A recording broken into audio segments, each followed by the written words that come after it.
Hello everyone, ఈరోజు మా ఇంట్లో లంచ్ రెసిపీ శనగపప్పు క్యాబేజీ ఎలా చేసుకుందామో ఇప్పుడు చూద్దాం.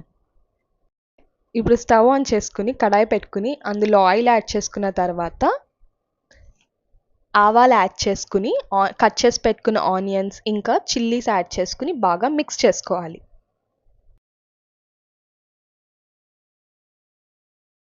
ఇప్పుడు లిడ్ పెట్టుకుని ఆనియన్స్ బాగా మగ్గిన తర్వాత కరివేపాకు ఇంకా అల్లం వెల్లుల్లి పేస్ట్ యాడ్ చేసుకుందాం.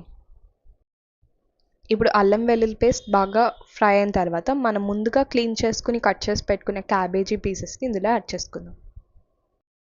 ఇప్పుడు ఇందులో సాల్ట్ యాడ్ చేసుకుని బాగా మిక్స్ చేసుకున్న తర్వాత లిడ్ పెట్టుకుని కుక్ చేసుకుందాం. ఇప్పుడు క్యాబేజీ బాగా మగ్గిన తర్వాత మనం ముందుగా కట్ చేసి పెట్టుకునే టమాటో పీసెస్ని ఇందులో యాడ్ చేసుకుందాం. ఇప్పుడు క్యాబేజీ బాగా మగ్గిన తర్వాత ఇందులో పసుపు, కారం, గరం మసాలా యాడ్ చేసుకుని సాల్ట్ కావాలంటే కూడా అడ్జస్ట్ చేసుకోవడానికి ఇప్పుడు యాడ్ చేసుకున్న తర్వాత లిడ్ పెట్టుకుని కుక్ చేసుకుందాం.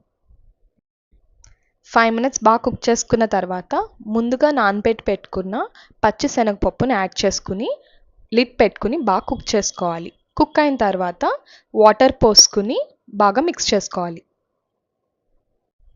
ఒక 5 to 6 minutes తర్వాత కర్రీ అంతా బాగా దగ్గరికి అయింది. అంతే, క్యాబేజీ పచ్చిశనగపప్పు కర్రీ రెడీ. చూసారా ఎంత ఈజీగా అయిపోయిందో మా lunch recipe. Thanks for watching.